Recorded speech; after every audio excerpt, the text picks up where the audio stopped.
So let's go ahead and get started. Talking about Comuna do Ibitipoca. So the name of this, obviously, it's the commune of Ibitipoca. Previously, this place was called Reserva do Ibitipoca. Reserva was from reserve, and then they turned it into commune. Obviously, a lot of people here, probably in the United States, have that idea of a commune of being a bunch of dirty hippies back to the earth. This is definitely not that, but when you look up the definition of commune, it definitely makes sense. This is kind of an intentional community and project. Here, this is not just a luxury hotel. A luxury hotel plays a very small part of what Comuna do Ibitipoca is. So I kind of, I've included in here throughout this presentation some quotes from like really good friends and super professionals that work in the travel industry that sell this place and know this place and send clients here.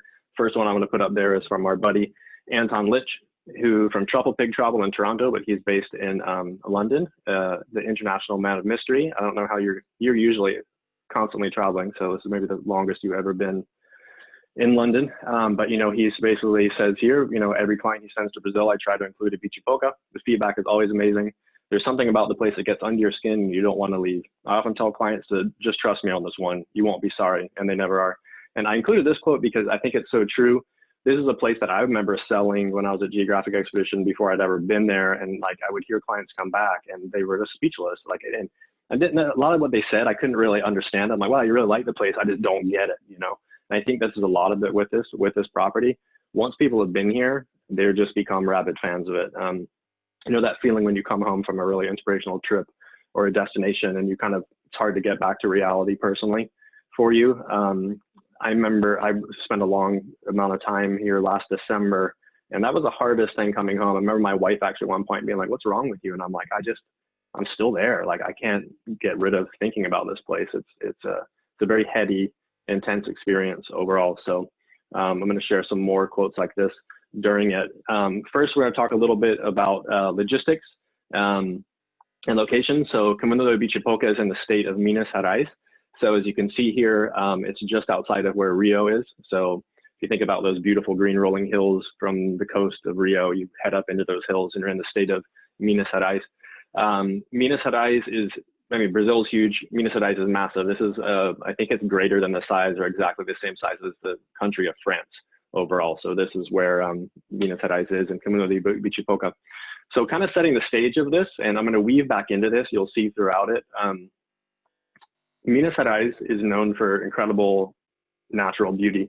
This was traditionally, all of Minas Gerais was covered in lush Mata Atlantica, or the Atlantic rainforest. Incredible biodiversity, tons of fresh water, incredible mineral-rich soil.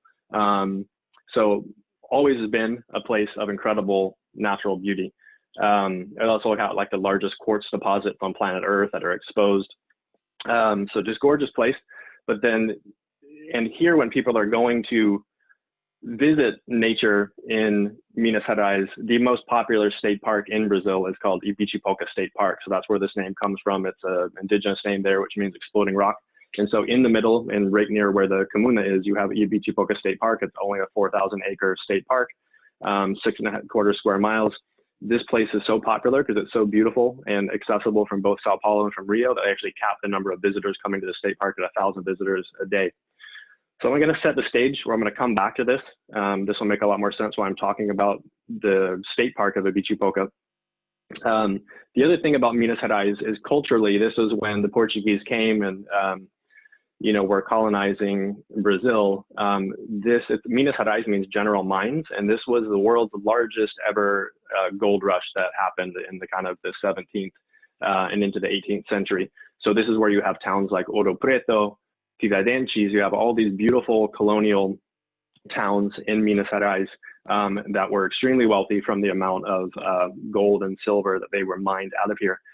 So this plays into a lot of kind of the purpose of Comuna do Ibitipoca, as well as talking about the natural beauty of Minas Gerais and then this gold rush period. They actually stated the amount of gold that was mined out of this area of Minas Gerais in the 17th century, that 70% of the gold that's in the world that the people are wearing as jewelry and just gold that exists goes back to this period. All of the gold rushes that happened elsewhere in the world, in Africa and in California and stuff, pale in comparison to the gold rush here. But obviously during that time, you think it brought a lot of cultural things to Minas Gerais as well.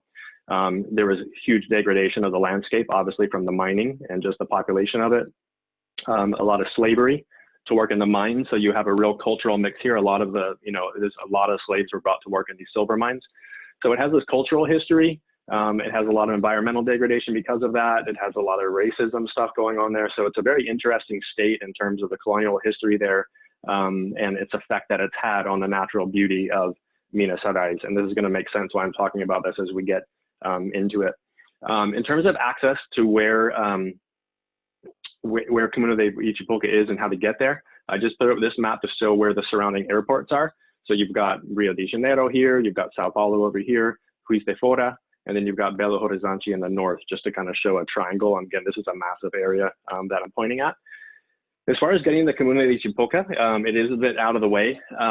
So the most popular way people get there is you fly into Rio, or you're in Rio during an itinerary, and then it's a 3.5-hour direct drive to get to Comuna de Ibitipoca. People often stop in the old imperial town just outside of Rio de Janeiro and Petrópolis for a stop. It's an easy ride, highway most of the way until you get to Lima Duarte, where you head off road and get up there. So it is a long drive to get there, so it makes it so spectacular as well.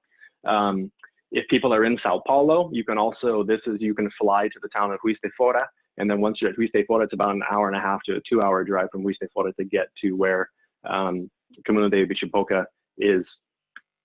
Another popular way that people weave this into an itinerary. So again, if you're in either of these cities, Rio or Sao Paulo, those are the ways that you get there. Another way that Comuna de Ibitipoca is often woven into itineraries is people will do what's kind of the gold or the colonial route to Minas Gerais. They'll maybe start in Belo Horizonte, go to Ouro Preto, one of the colonial towns, go to Tiradentes, and then go to Ibitipoca, and then finish in Rio, or do that vice versa. That's an incredible journey across Minas Gerais state there. So a couple ideas of getting there, but another way that you can get to Comuna de Ibitipoca, they have their own landing strip, and so guests can fly in on chartered aircraft.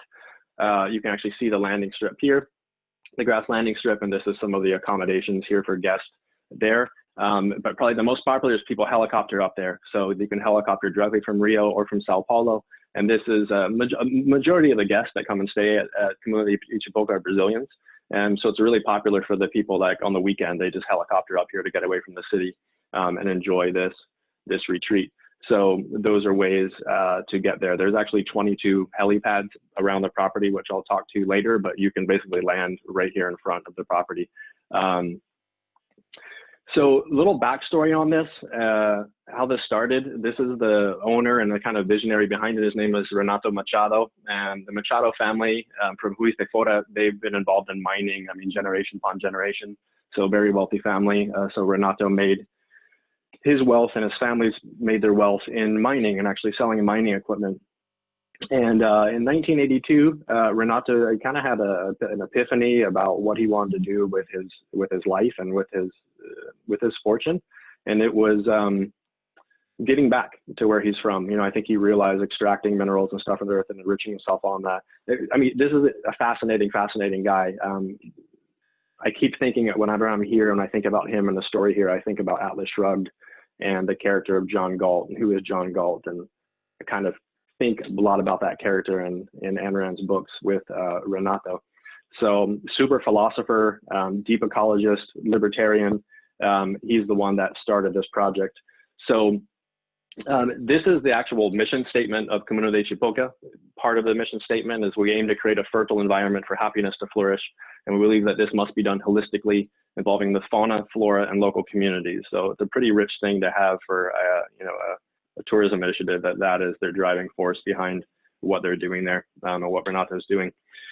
So going back to talking about nature and talking about how Minas Gerais was heavily mined and a lot of environmental degradation here of the Atlantic rainforest. And remember, this Atlantic rainforest, the Mata Atlantica, used to cover, half of South America. There's only like 7 or 8% of primary Mata Atlantica left. It's also the same forest that you find around, say, like Iguazu Falls. But talking about how beautiful and how much attraction the state park is, well, Renato in 1982 started buying up land around the state park to protect more and more land in this beautiful area.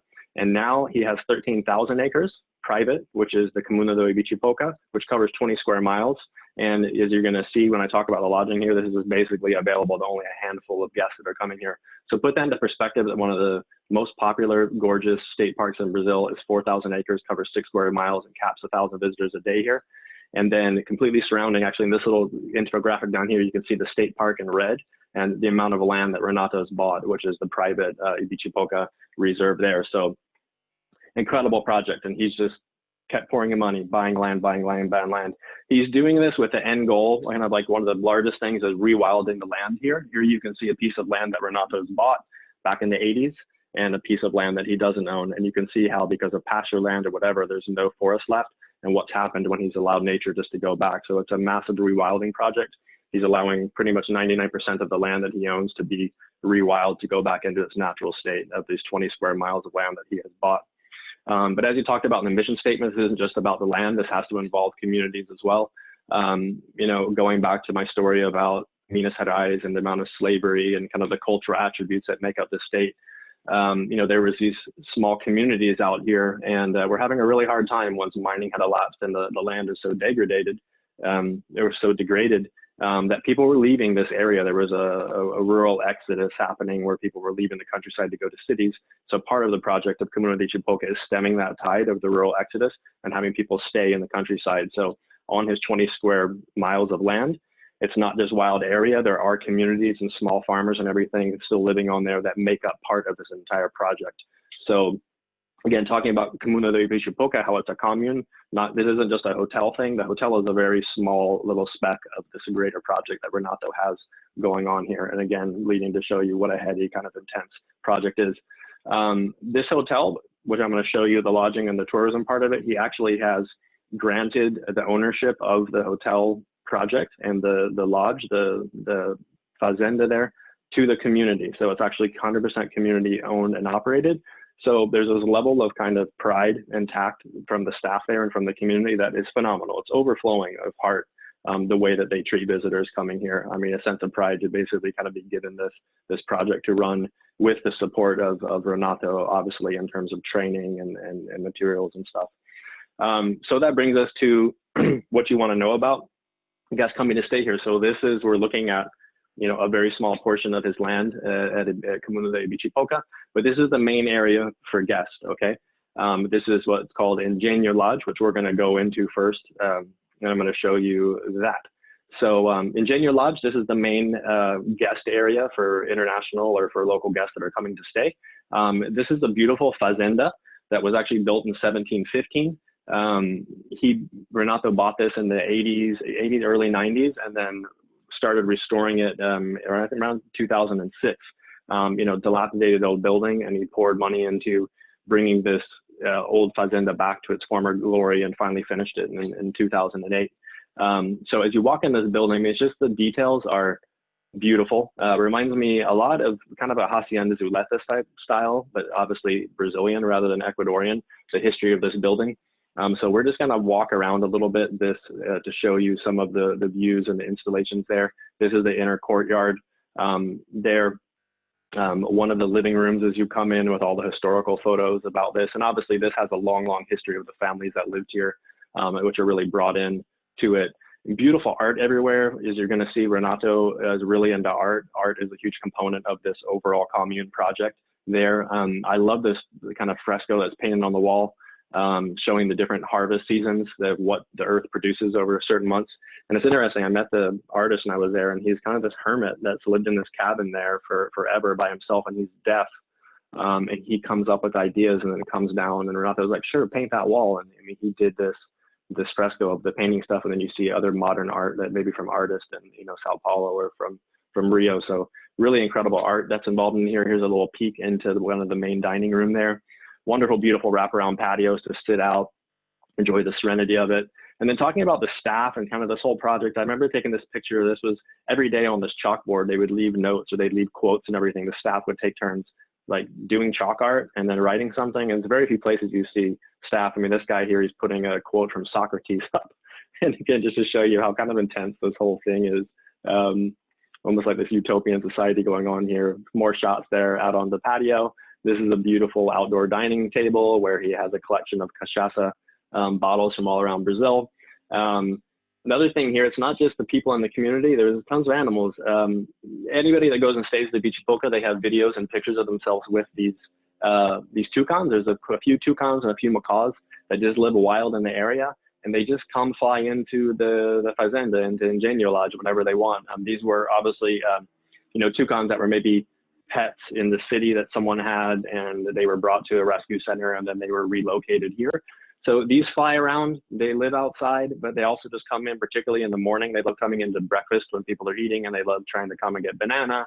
They love pão de queijo, the great cheese bread that's made there. And so it's pretty magical having breakfast, and then, you know, toucans and macaws come to window just to hang out or sit on your chair back. A couple more shots of the interior of it. Here's one of the girls. One day she was in there. I was like, "What are you doing?" And she's like, "I'm trying to figure out what to do with all of these corks from the wine bottles," and she was cutting these and was making like a mosaic. It was making like hot plates for the kitchen to use. And I was like, wow, that's really cool. Just, you know, staff taking initiative to figure out how to recycle and make use of stuff they would otherwise throw away. A few more of the patio. Little interlude with another quote from some other people in the travel industry. Here's John and Doug from Celestial Travel in LA. Good guys, if you know them. They were here, and, you know, when they heard I was representing this, they were like, I, you know, want to support this. I love this place. I think it's one of the most under the radar properties in South America, if not the world. So they left some wonderful words there about their stay. More photos of the patio, and then getting into the room. So this lodge, remember I'm talking about, you've got 20 square miles compared to 6 square miles of the state park. There's only 8 rooms in this lodge. There's only 8 guest rooms in total. So extremely, extremely small, often frequently bought out by, you know, families or groups. 8 rooms in total. So just walking you through some of them, just done a really beautiful job of holding on to like the historical aspect of this building. He has put in like radiant floor heating and cooling in the building as well, which you seldom needed. It's subtropical here year round. Beautiful. Most of the time the windows are left open and you just hear nature outside from the bird calls. And in the evening, all the frogs and the ponds and stuff around there. So here's a couple of the rooms. All the art here has a story. Most of it, so you see a lot of textiles here as we go through it. And this room, I think this is one of the most beautiful rooms, guest rooms that I've ever seen.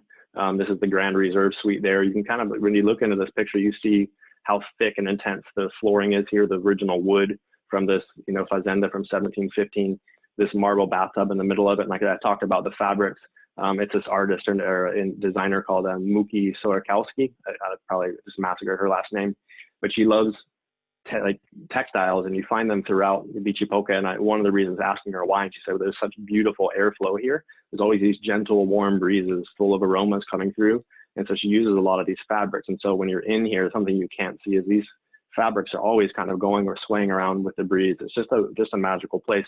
And again, like Anton talked about with me, this place gets under your skin. And the more I put together a presentation, I realized that you can look at pictures of this, but you miss these things of the smell of the air, you know, the breezes, the moving of these textiles. It just creates such a magical thing that really affects people when they come stay here. So there's another shot of that beautiful marble bathtub in the room, and all the little touches here, like the phones, you know, to call up to the kitchen or whatever, bathtub shots as well.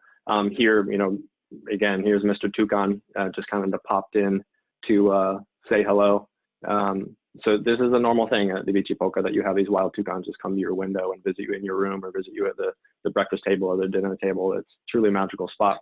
Love this shot, and obviously I use this as my backdrop. This windows design here is just beautiful with these brightly colored squares. And then surrounding the fazenda itself and Engenho Lodge, you just have this beautiful little pond there with art installations in the pond, so plenty of places to chill out. You know, people from the community are going by in horse-drawn carriages, going from the different agricultural areas or bringing supplies to the fazenda. You definitely feel a little bit like you've walked back in time overall. Renato, as I talked about, really art is a huge component of his thing, the integration into this vision he has for Ibitipoca. So you find incredible works of art around there, and some really notable ones. The most famous I'm going to show you later, but one of a really cool piece they have here is as you drive in, you see this knotted gun. These were original. This was actually from Yoko Ono's Nonviolence project, you know, in memory of her late husband, John Lennon. These were done by a Swedish sculptor named Carl Friedrich, and there was a limited number of them made. One of them is in front of the United Nations in New York, and there's some scattered around the world, and there's one here right out the door in front of the fazenda, just to give you an idea of the intensity of the art that he collects. So you're kind of everywhere you go, you're stopped and confronted with art, whether that be in the buildings or when you're out exploring the land around there. And then they're really amazing, and I'm talking about this more later, at just kind of really surprising people with these special touches when there. This was a picture. This hammock was not here the day before, and it was propped up. And you see that they do this type of stuff where they'll put these like temporary seating areas or a temporary hammock in that tree or under the shade of there, inviting people to come experience that space in that time, in that moment, and then it's gone, you know. And it's really an interesting thing. You wake up and each day something's a little bit different. You don't know what it is, but it invites guests to come out and kind of experience like a fleeting moment in time, which I think is a really cool touch that they do around here. Apart from the 8-bedroom lodge, Engenho Lodge, they do have a 3-bedroom villa as well. And this is just a little short walk up the hill from Engenho Lodge. You get to Carlinhos House. So this is a completely self-contained 3-bedroom house. So 3 individual bedrooms, I think 2 are king bedded, and then there's another one with twins, and they can add extra beds in here as well. It has its own kitchen as well. So if people want to cook their own meals, they'll provide like almost Blue Apron style or prepared meals. The chef will bring them up there so you can cook them yourself, or you can walk down to the lodge and eat. Sometimes when we have families come and staying here for extended periods of time, the chef will come up and prepare stuff for them there in the house as well. They can kind of do anything you want. In terms of clientele, so I talked about a lot of Brazilians come up here to get away from the city, but we have a lot of international guests, particularly when I've been there. You speak with international guests that are there, and they're kind of like, you know, they know everybody, and you speak to them. They said, oh, we discovered this 5 years ago on a trip in Brazil. We stayed for 2 nights. Now we come back every year and we spend a week or 2 weeks just here. So they have a lot of clients that have discovered this place. It gets under their skin. They decide to come back here every year, and they'll spend like a week or a fortnight with a family or as a couple just to get away from the world, to be out there. So this house is a really popular option for that. And I'm thinking, you know, post coronavirus, this would be a great place to come and get away from the world for a couple of weeks in a private villa. So these are just views outside. This is one of the bathrooms in Carlinhos House, and that's the view kind of from the outside of Carlinhos House looking down on the property. Another little quote from one of our amigos, John Montgomery of Landed Travel. He sent to me, it was like, Ibitipoca is a travel connoisseur's destination. When you asked experienced travelers about their favorite place in Brazil, Ibitipoca is top of the list. What I find powerful about this quote and this truth is, you know, when people think about a destination, you always think of iconic things. And people think of Brazil and they're like, oh, I want to go to, you know, I got to go in Copacabana and Ipanema Beach, and I have to go, you know, to Paraty, and I have to go to Iguaçu Falls. There's those iconic things. And Ibitipoca is so much not an iconic thing. No one's heard of this. It's so off the beaten path. When people come here, you realize, because of the history and the nature here, it's so uniquely Brazilian that it's painful. You know, it's like, yeah, you can go see these iconic things that you think of, Christ the Redeemer, and you think of Brazil, but coming here, you're really diving into something that's so deeply Brazilian and it's so unique that you won't find anywhere else. That's really powerful of it. And so people that are very well traveled in Brazil multiple times and are come and stay here, it's no surprise why this is one of their favorite things, because it's like this hidden hideaway that not many people know of, and it's just absolutely magical. On the property as well, so walking out of the Engenho Lodge, this is where the kind of spa or wellness area is. So here they do massages, they do daily yoga classes in the morning. So it's just a thing every morning. Tasso, who's the yoga instructor, he's there at 9 o'clock doing yoga for whoever is staying at Ibitipoca. Magical spot. I mean, to start your day here and to end your day in this area. This is Tasso. He's the main yoga and bodywork guy. He does Pilates class as well. This toucan loves him. And again, just talking about like a crazy moment here. Think about waking up in the morning, you go out, Zen music going on, the doors open, you're looking out at nature, you're doing yoga with Tasso, and the toucan flies in and perches right beside you on a chair while you're doing yoga, and you can just peek out as you're in this toucan staring at you. It's really crazy. So one of the best massages I've ever had in my life I've had here. So again, they do body treatments, they do Pilates classes, stuff like that. Here's another shot of Tasso with the toucan. This toucan adores him, kind of follows him around wherever. Great guy. They also have there's a kind of a hydrotherapy area, which is another short walk away from the fazenda. So you've got a jacuzzi, you've got this huge shower as well, and just an area to chill out. You can slide all those doors open and just relax up here at the kind of hydrotherapy area. Kind of going back to show you everything I showed you here in this principal area. This is Engenho Lodge, 8-room lodge there.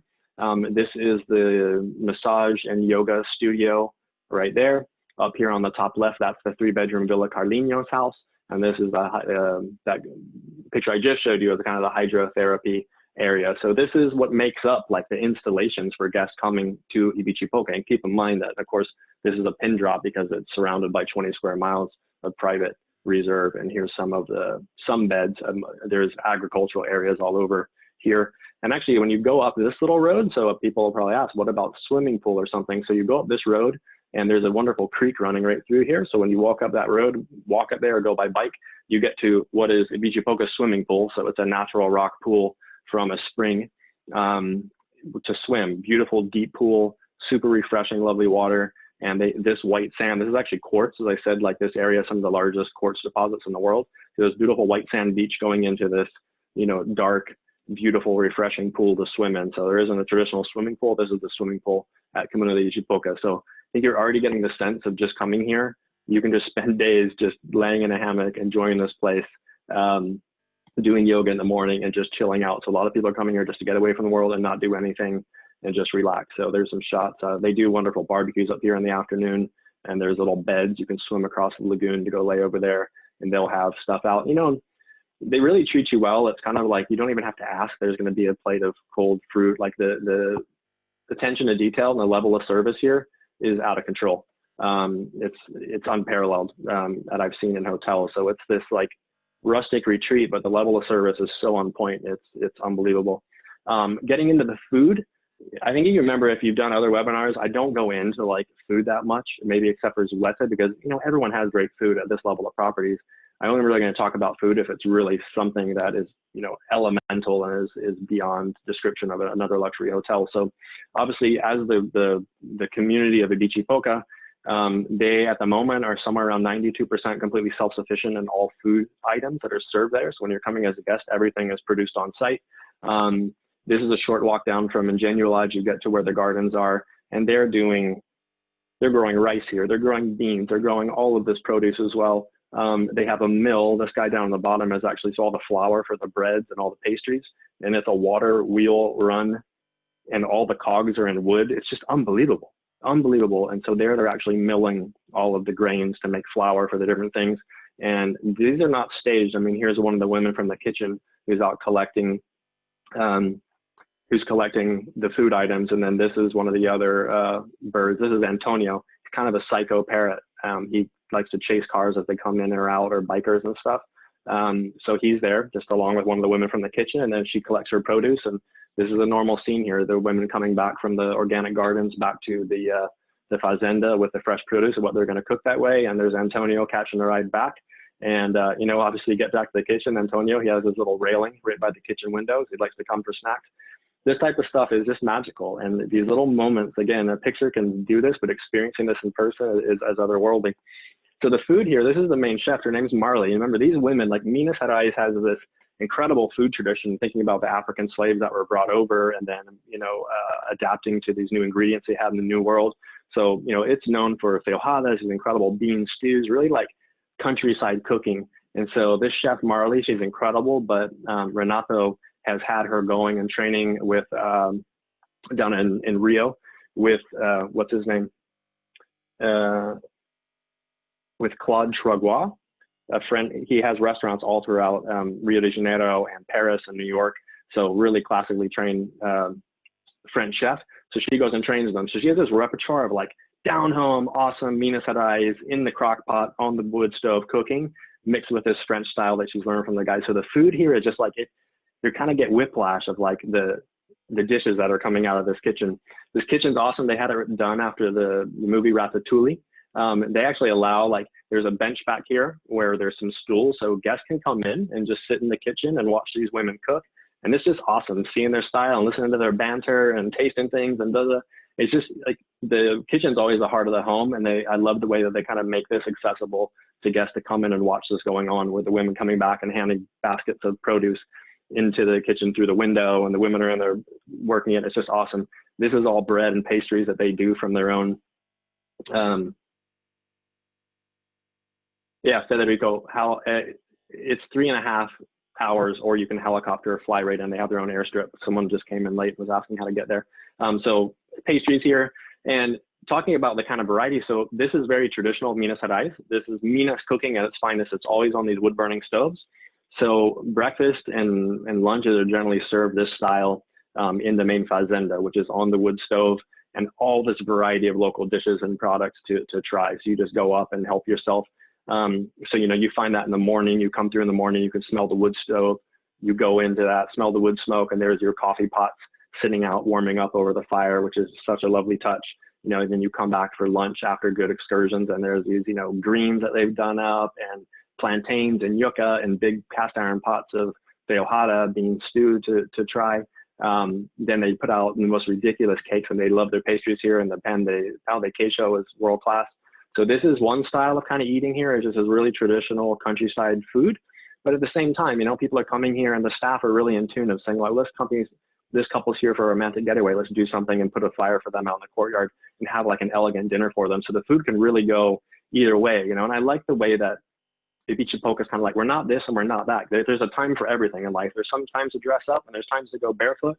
And we kind of accept it all here and provide for that. How do people want to come and experience this? They want to come here as like an elegant, you know, luxury getaway, or they want to come back as a back to the earth type style thing. So on that end of the spectrum, in terms of the meals they're doing, I mean, they're doing these like guava souffles and just, you know, these cheese and fresh honeycomb that has come out. It's just the level of food here is phenomenal. The way it's presented, I love it. And so that's kind of like the dining at the fazenda, at the Engenho Lodge, and for Carlinhos House. But again, talking about the entire greater community of Ibitipoca, this is Odette, and her house and her farm is a maybe 5-minute walk away from where the main fazenda building is, Engenho Lodge. You also included in, you know, staying here. If you don't want to eat in the fazenda, you can walk down to Odette, and she actually cooks for most of the farm workers and for the guys who look after the horses. And you go down, it's called Odette's Health Bistro, and you just go down there, and that's like an open structure thing. And you're literally sitting with the people of the community being served by Odette. She cooks every day. This woman is just, you know, loves it. And so you want to have that, like, with the local people, eating the farm food outside that they're doing in between their breaks working. In the agriculture areas, you have that. I mean, it's so traditional, authentic. It's kind of like, why would we separate our staff housing and staff, you know, restaurant from the guests that are coming to stay here? Like, this is beautiful. This is the way people eat here. So you can either have this elegant dining in a thing, or you can go down and have this. And there's actually a few other restaurants scattered around there, 20 square miles of land, where families also take people in. Okay, another interlude with some quotes from respected people in the travel industry I love. This is from Chris from Casanova and Lloyd in London. He sent me this, saying that Ibitipoca is built on a love of place and an affinity with the people. A stylish retreat, but very much with a sense of place and how it looks and how it is run. Local jobs and traditions are created in harmony with the surrounding communities. To my mind, Ibitipoca is a model for sustainability. So, got to agree. Chris, great guy. He is bonkers about this place. So that leads us into kind of the community. I've already talked about how the lodge is 100% community owned and run. So I'm going to talk about the community, but this is also, remember that I know that my next stage is talking about activities and excursions. And I realized when doing this that these kind of are totally intertwined. So you've got the people that traditionally lived in this area that Renato has had now stay, because he's given them avenues to basically to live there, you know, not having to flee to go to the city. So you have a mixture of local people, but Renato has about 250 people that are working for him in this greater project of Ibitipoca, the mission of it, create a place for happiness to flourish. So you have scientists, biologists, artists, poets, philosophers, engineers, other people that are brought to work on projects with the local community here. So it's this like dizzying mix of like specialists from around the world that are there for a couple of weeks or a month or so working on a particular environmental project with the rewilding or with wildlife. You have a guy who's teaching music or is teaching poetry to the local community, and then you have the local community. So you're part of this whole project going on there. This is a shot, actually, that's Renato with some of his staff there in one of the communities talking about his vision for this garden going on. The kind of centerpiece of what he's trying to do with this, trying to stop this rural exodus. There's a village on his land called Mogul, and this at one time was down to like 2 families were left out of a place where there used to be a couple hundred people living in this little town. He's revived this now, and now there are 15 families that live here year round. Like I said, it was down to 2 or 3 families, and now he's got this back where people are inhabiting this really rural town called Mogul. And this is kind of the centerpiece. This is where all of his staff offices are for the project. And we have a couple guest cottages here, which I'll talk about later. But this is kind of his like model community, trying to get people to come back and live a healthy life in the countryside. So when you go into this community, I mean, there's the arts with the weaving and just these people that live in these really remote area that are integrated with Renato's project. They have a community kitchen there. This is 100% plant-based. So this is where people from the community bring their stuff together and cook collectively with chefs that are brought in. He's having volunteers come that are working with the people and coming up with recipes. So it's almost like this test kitchen with the community happening there. There's a lot of people on the land here that have little farms that grow sugarcane and produce cachaça. So again, you'll find the cachaça everywhere. You can visit this guy, Lercio, his farm. You go visit with him to see how the cachaça is made, and he and his wife often invite guests to come have lunch with them there. So the cachaça thing's fascinating. There's 2 or 3 different small family distilleries on this 20 square miles of land, which make up the commune, which you can go visit, and fantastic cachaça. And everywhere you go, there's cachaça bottles have some.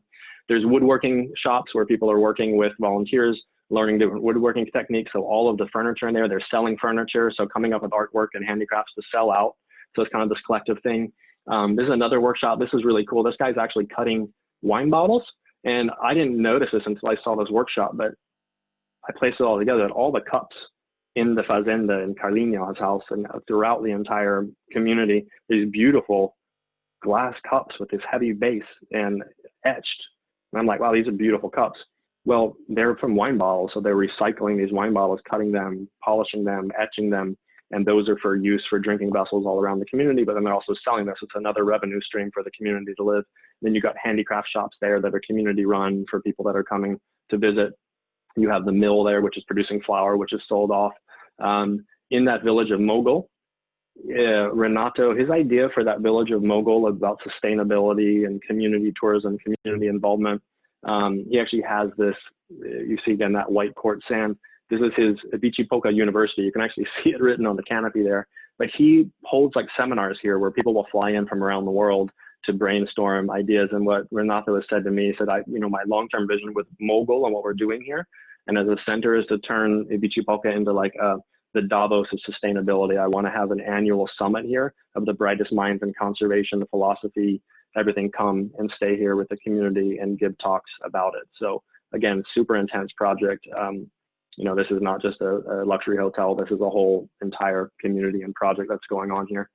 So going into kind of experiences, again, we've got 20 square miles of private reserve to explore. I can only scratch the surface of everything there is to see and do around here, which I'm going to try. So, exploring here, they have a wonderful stable of horses. They have bicycles, electric bikes, Land Rovers, helicopters. The guides here are local guys from the community. They're not brought in as outside guides. There's maybe 3 full-time guides there. This guy, Juninho, is awesome. He was so excited. And so these guys are from the local community, but they're very well traveled. This guy actually was excited when I got there to know us from San Francisco. I've been to San Francisco. He'd been to Renato to help with this other project I'm going to talk about later. But, these guys, their English is 100% polished, but that's not the point. Their enthusiasm and their love of welcoming people here, they can communicate in their enthusiasm and love. I spent like 10 days with this guy exploring, and he felt like a brother when I left. Just wonderful, wonderful people that lead the excursions there. Again, maybe like 3 full-time guys, and then others that fill in. So you're going to go out exploring by horseback. They have these beautiful Mangalata horses. One of the best ways to explore if you're going from Fazenda, Engenho Lodge over to Mogul Village or out exploring. Waterfalls, waterfalls, waterfalls, waterfalls. This is the land of waterfalls. There is, I don't know, maybe 75 different waterfalls on his land. They have this one waterfall circuit which goes out from the lodge and through the village of Mogul and up. That's about 10 kilometers, and you hit dozens of waterfalls on it. Just gorgeous everywhere you go, waterfalls, and this beautiful tannin color from the richness of the soil that comes out in it. This is actually an outdoor shower in one of them. This is called the Swallow's Cave. You actually have to do this little, almost like a Indiana Jones move to get into this, and there's all these swallows on the roof of it, and this cascade and this thing. This is one on a bike ride. There's just waterfalls everywhere and swim holes. So it's just this Eden to go out and explore on foot, on horseback, on bike, whatever, and beautiful tropical weather, jump in and swim, explore these waterfalls from all angles.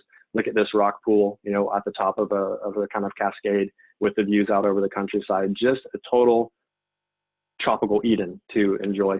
My favorite thing is I'm a mountain biker as well, but he has this fleet of electric assisted mountain bikes. And again, you don't need a mountain bike them. You can just take them as rides, but these are, you know, power assisted. They're incredible. I'd never ridden one before.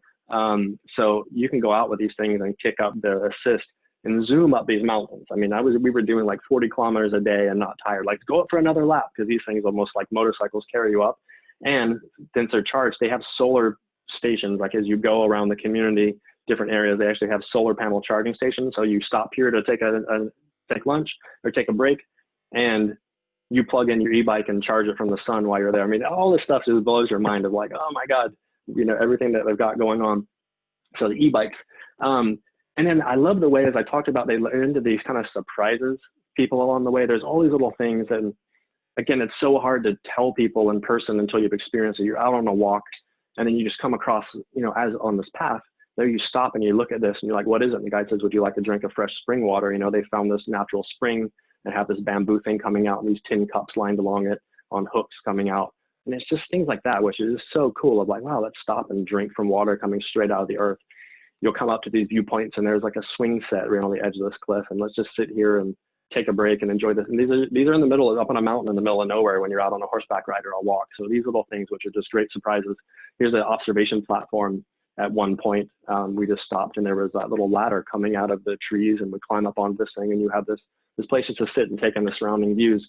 Coming down on a walk in an area where you know it's going to get kind of subtropical, and there the staff has left behind a couple white towels and some fresh fruit juice on a bed of ferns next to a swimming hole, just in case you wanted to take a dip. You have everything you need there. And it's like, you know, I remember going there and asking the guide, like, is someone here? What are these for? And he's like, no, this is for you. Unless you want to swim. Like they went in advance of our excursion and placed these along the way. So they just love wowing people, man. Like I said, the attention to detail and these little touches just blow you away. Biggest thing that'll blow you away, and you see tons of pictures of this here, is this sculpture garden. And this is up on a mountain. I cried when I came in the first time. I came in by bike. He didn't tell me, but we just kind of came out of this thick forest into this clearing, and you're surrounded by these statues, which are 40 feet high, made of recycled steel. These are actually from an artist here in the Bay Area in San Francisco named Karen Fusilito. And this whole family of these recycled steel statues is originally shown in this picture here. This is in Burning Man Festival in the Black Rock Desert in Nevada in 2007. And then after Burning Man presentation, they were kind of here in the Bay Area. I remember one of them, the taller one with the lady's hair down, was actually in Hayes Valley for quite a while. There was one along the waterfront on the Embarcadero in San Francisco.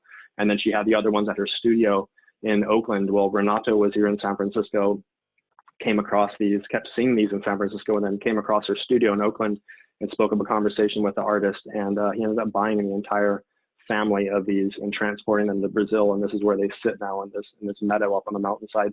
You can see me behind here. I was actually flying my drone taking this picture. Unbelievable. I mean, this art, when you come in this in the middle of nowhere, it really leaves you speechless. There's a ton of meaning behind this. I'm not going to go into the story about what this whole thing is, but each of those pieces has a really intense ethos and meaning behind it. And when you learn that from the guide, I mean, it stops you in your tracks. Another crazy story is how they got these here. Actually, I'll send it in a follow-up. I have a video documentary of him shipping these things. I mean, these are, I don't know how many tons, but remember, 40 feet high, made out of recycled steel. Her hair is like chains.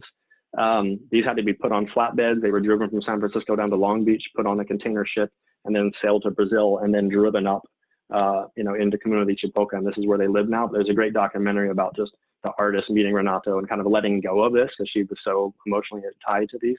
And then the whole story of getting them there. So I'll send that link. But this is a highlight. You can walk up here from the Engenho Lodge, maybe about an hour walk up. And there is a road that comes nearby it, but that's what's cool about this, is this is in the middle of nowhere. Going up here at sunrise, at sunset, in the middle of the day by yourself, coming up here to do yoga, it's a life-changing experience. So here's just a couple more shots of them. One of the coolest outdoor art displays I've ever seen. And look at the size of that thing.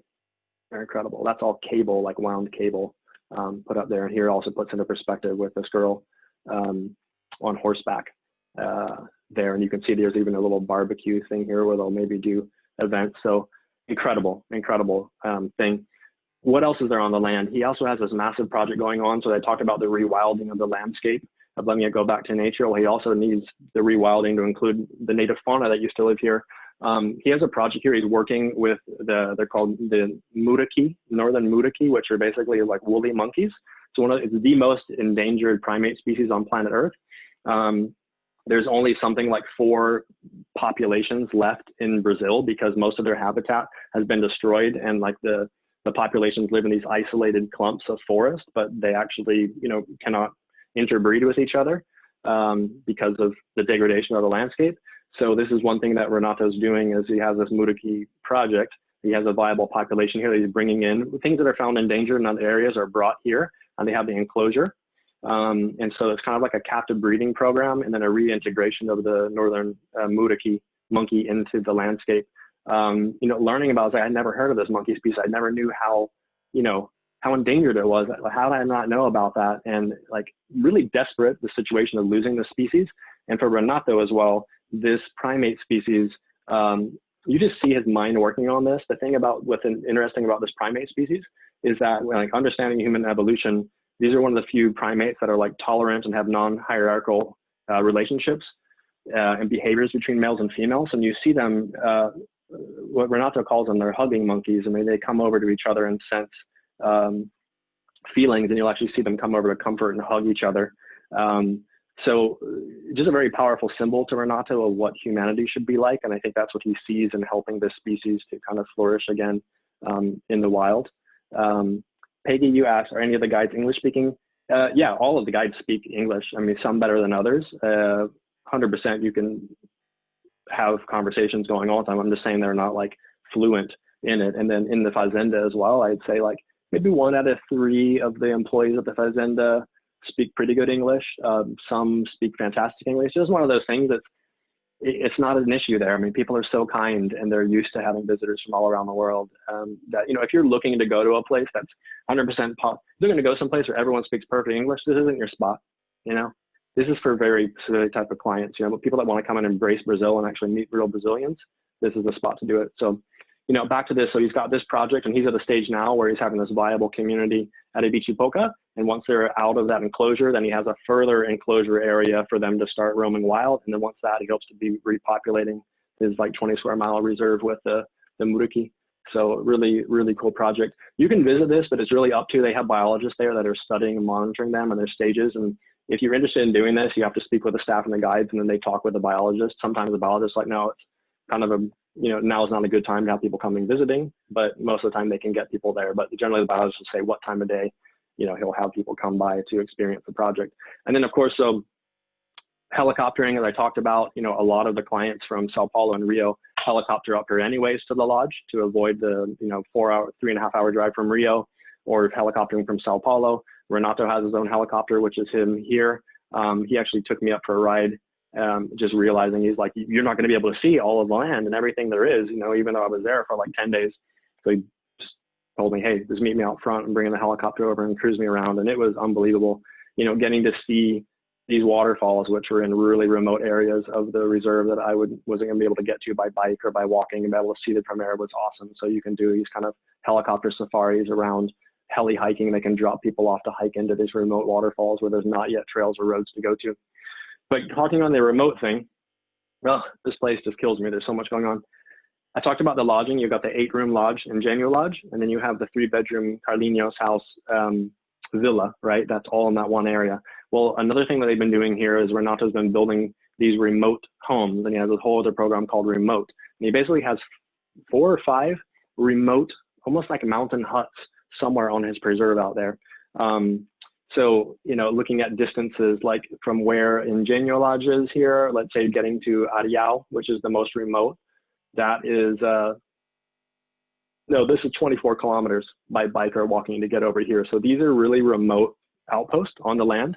This is one called the Eagle's Nest, which is on top of the mountain where the Burning Man statues are.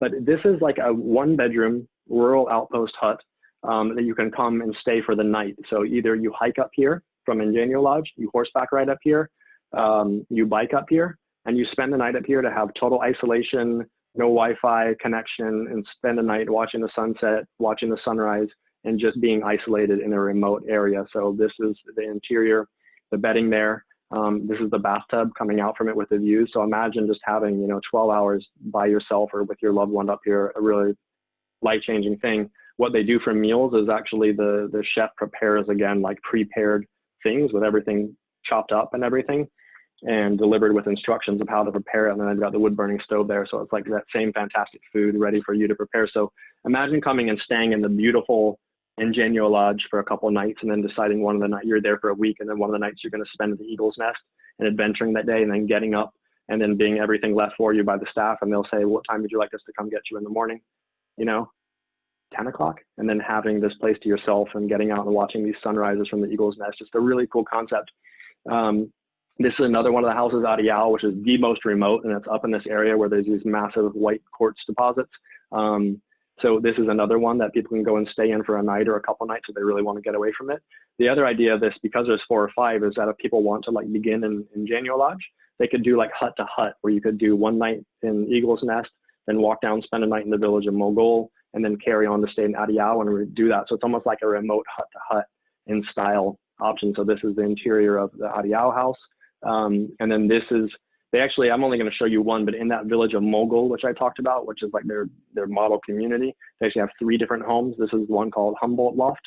And so this is, really traditional little Brazilian home right in the middle of the community. So you can go and stay here rather than staying in the Engenho Lodge at all. But it's another option to stay in the community here. I love this bathroom. Those doors open and you're just looking out on the nature. And these little touches that you can't read it, but they're on the wall, on the clapboard white, it says, make your life worth living. Standing there in the shower and reading something like that, looking out over nature and being surrounded by this idealistic project that Renata's going on is a really profound experience. And so I'm almost done. I'm going to talk about what Pedro shared with us here. This is Pedro Tritter, the director of Matuete, one of the top DMCs in Brazil. He is kind of nailed it here by saying Ibitipoca has found the sweet spot that connects a luxury property with a truly authentic countryside farm. They are masters at surprising guests with unexpected moments, whether it is a spectacular picnic in the middle of a hike from a unique viewpoint, or dinner under the stars with acoustic musicians playing discreetly in the background. I already talked about all of these surprises, but the last thing I'm going to do is that we do have a lot of people coming and like booking out all of Engenho Lodge or Carlinhos House for a week just to get away from the world, and people that come back year after year, and they love surprising people. I'm just going to show a couple examples of surprises. Here's one for a family out on their hike, and they had put this picnic table into a lagoon and had it all prepared. So in the middle of their walk, they were surprised, and there was their picnic. And here you can see those glasses actually that they make from the wine bottle. So that's one example. Someone's on a hike, get up here, bottle of champagne, guide said, hey, enjoy the bathtub. I'm going to leave you here for an hour or 2. I'll come back later. And so you can just go and soak in the tub and enjoy the solitude and drink a bit of bubbly out there. This is a barbecue set up actually in the sculpture garden with the Burning Man statues as an example when people come through here. Here's a temporary table set up in the shady tree area with that white sand. This is not far from where Carlinhos House is. They have a family or group staying there. They will surprise them by, no, lunch is going to be up here. Let's walk you to where lunch is. And that's like a flash kitchen, temporary. This is where lunch is going to be today. It's not going to be there tomorrow. Like I said, just surprising people with these little special moments around. Incredibly musicians they have in the evening, certain nights, whether, pianist. This girl, Vanny Rocha, is world class. She's like 20 years old. She's from the nearby community. Sweetest voice I've ever heard. She'll often be playing there or be playing for picnics or events. We do have a lot of health and wellness retreats that'll come here to do yoga groups, mindfulness or whatever, just to book out the entire place and do their workshop utilizing that yoga room and spa area. So that's an idea for you as well. If you have people that do retreats and this is a great option for it. Yoga groups out here. This is doing it at sunrise up in the statues. Imagine that. This picture always gets me. This is a private dinner they did for a group. This is inside of a cavern up on a mountain, and they put in someone had made this steel chandelier hang in there. This is all candlelit chandelier, and you can't see the string musician who's sitting over here. But imagine being surprised walking into this as your dinner setting inside of a cave on the mountain, which is on the land. So, a place that'll blow you away. And then they have had events there like weddings and stuff up in the sculpture garden. So Look, 4 minutes under an hour, I could talk 2 hours about this, go on and on about it, but I hope you get the feeling of how special and unique this place is, and how, if people are looking to celebrate a life-changing part, maybe it's a big birthday party or a marriage or whatever, celebrate life, this is a great place to bring up to someone. Again, you can incorporate this into an itinerary within Brazil. Brazil offers so much, but I also wouldn't overlook the reality that most of the people that are coming and staying here are like flying into Rio, maybe spending a night or two in Rio to get a bit of city, but then they're coming up and are spending like a week at Ibitipoca just as a destination getaway. People from all around the world have turned this into like an annual pilgrimage, just come spend a week at Ibitipoca to tap into that feeling of this place and what Renato's doing. So, all right, I've gone on and on. If you guys have any questions or comments here in the chat, feel free to throw them out, and then I am going to send you the follow-up with materials. I have a really well-written, well, actually I wrote it, so I guess it's kind of tooting my horn, but Michelle, how does he police all of this land? For example, the photo of his land boarding the cleared agricultural land, not worried about people clearing into his land. Not really, as it's not just him, it's like the entire community. They have a really positive vibe going on there. I don't know, self-police, they don't have a police force there. I mean, I don't think Renato's the type of guy that really believes in that. The more I think about what's happened in the world with this, pandemic and what we're seeing right now in the States with, racial injustice and protesting and stuff, it really, when I was preparing this presentation yesterday, it just gave me a broad positivity to be involved in this. I think people need to go and experience something like this to see an example of what people are doing. How many nights? Look, because of its remote location, I wouldn't go here for less than 2. If you went there for 2, like as Anton's quote in the beginning, people gets under your skin, you don't want to leave. You can send people here for 2 nights, they're going to be like, why did I only 2 nights? I think ideally I would do 4 to 5 here, but we have people come and spend 2 weeks here. It really depends on what type of trip they're going to be doing. Could this be incorporated easily Ouro Preto? Yeah, exactly. I talked about, you might have missed that in the beginning, but where this sits between Rio and Belo Horizonte and then all of these colonial gold towns of Tiradentes, Ouro Preto, a lot of people do that route where they'll start in Rio, they'll stop at Petrópolis, they come stay at Ibitipoca, they'll carry on and then finish in Belo Horizonte, or do it in reverse, so you can do that as well. Let me see, any other questions? And where can I find all the recordings of your webinars? They're on my YouTube channel. When I send you the follow-up from this, it's going to include this link to the recording, but you can click around on YouTube and I have a playlist of all the recorded webinars across from it. And one thing I'm going to send is this, I'm going to send you this sample itinerary that I wrote in my own words of like, this is to give you an example, staying here 5 nights, this is what you can do. And actually the way I've written it, realistically, to do everything I said in there, you would be exhausted. This thing could be more expanded to a week, but it's just going to give you an idea of what you can do there. Hope, thanks. Federico, thanks. Yep. I know you talked about it, how you heard about it. It's that type of place. Whitney loves the John Galt reference too. If you're into the kind of Atlas Shrugged thinking and objectionist thought, you will love this place. And I'm going to send you a video, which you have to watch, and it's kind of just about the mission of it. It's in Portuguese, but with subtitles, called Take Me. And I think it's just beautifully done, and it maybe does a better job of explaining the whole vision of Comuna de Ibitipoca than I did in an hour. But yeah, I'd love to go with you guys, man. We'll get a crew, get Hope, Whitney, Federico, Anton, Lila Fox, Carola, and we should just go and chill here together. Kim's coming. Oh, Laura Gurin, you're coming too. Martha's coming. So look, we already have a group. I'll put it together. I'm not going to mark it up too much, but I'll send you the invitation. Glad you're representing this. Yes, I am too. And I just kind of started in January and hadn't even really talked much about it when the world started melting down.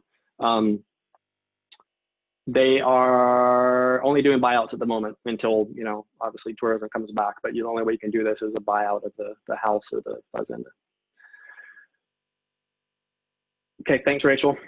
And guys, thanks for joining this. To me, this is one of the most powerful, meaningful presentations of all the webinars that we've been doing over the month. And so those that signed up for this and attended, I really appreciate it because I think this thing means a lot. It's refreshing to talk about a project rather than just a fancy hotel, in a sense like that. Jill Taylor's coming too. We got enough people to charter a jet.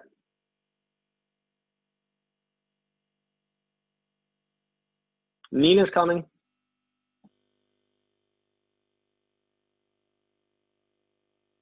Ruby's coming. Michelle's coming. See, let's do it ourselves. Support them. I might actually think about doing that. Maybe October and do like a invitation only fam, but we'll pay in order to support them so we can all go experience this place together.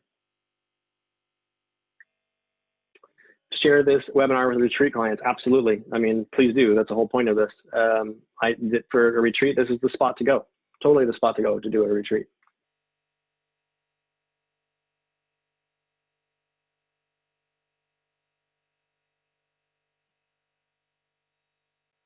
Am I familiar with Spirit Rock, Martha? Yeah, I live just down the road from Spirit Rock, actually. Maybe a 20-minute drive from me. Okay, thanks, Freddy. You too. And they have Land Rovers and Range Rovers there. Okay, guys, I'm signing out.